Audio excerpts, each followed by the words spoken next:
एक बार महात्मा बुद्ध अपने शिष्य आनंद के साथ एक घने जंगल से होकर गुजर रहे थे। जंगल में चलते चलते उन्हें एक झाड़ी के नीचे कुछ चमकता हुआ दिखाई दिया। जब आनंद ने पास जाकर देखा तो वह एक सुंदर किंतु रहस्यमयी तलवार थी। तलवार की धार इतनी तेज थी कि वह किसी भी चीज को आसानी से काट सकती थी। आनंद ने तलवार उठाकर बुद्ध को दिखाते हुए कहा, भंते, यह तलवार यहां क्यों पड़ी है? यह किसकी हो सकती है?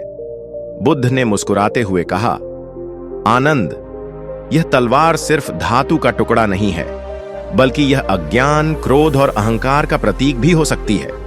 किसी ने इसे शक्ति और हिंसा के लिए बनाया होगा, लेकिन यह अब अपने स्वामी को भी नहीं पहचान रही।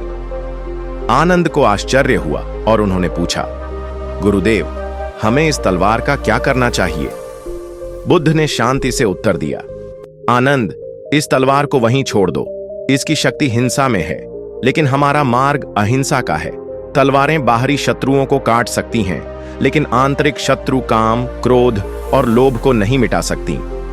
आनंद ने तलवार को वहीं छोड़ दिया और आगे बढ़ने लगे, लेकिन उनकी जिज्ञासा शांत नहीं हुई। उन्होंने पूछा, गुरुदेव, संसार में इतनी हिंसा और युद्ध क्यों होते हैं? बुद्ध ने उत्तर दिया, जब लोग इस तलवार की तरह अपनी शक्ति को अहंकार और स्वार्थ के लिए प्रयोग करते हैं तो संसार में युद्ध होता है। लेकिन जब कोई व्यक्ति आत्मज्ञान प्राप्त कर लेता है तो वह तलवार की जगह करुणा और प्रेम को अपनाता है।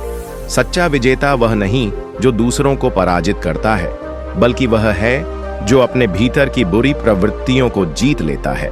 यह सुनकर आनंद को बोध हुआ कि बाहरी वस्तुएं मात्र साधन हैं, लेकिन उनका उपयोग ही यह तय करता है कि वे कल्याणकारी बनेंगी या विनाशकारी। शिक्षा, शक्ति और साधनों का उपयोग हमेशा सही उद्देश्य के लिए करना चाहिए। अहिंसा और प्रेम ही सच्चे बल के प्रतीक हैं। बाहरी युद्धों से अधिक महत्वपूर्ण आंतरिक युद्ध, स्वयं के दोषों से लड़ाई होता है। सच्ची विजय वही है जो क्रोध, लोभ और अहंकार को हराकर मिलती है। यह कहानी हमें यह सिखाती है कि जीवन में सबसे महत्वपूर्ण चीज बाहरी जीत नहीं, बल्कि आंतरिक शांति और संतुलन बनाए रखना है।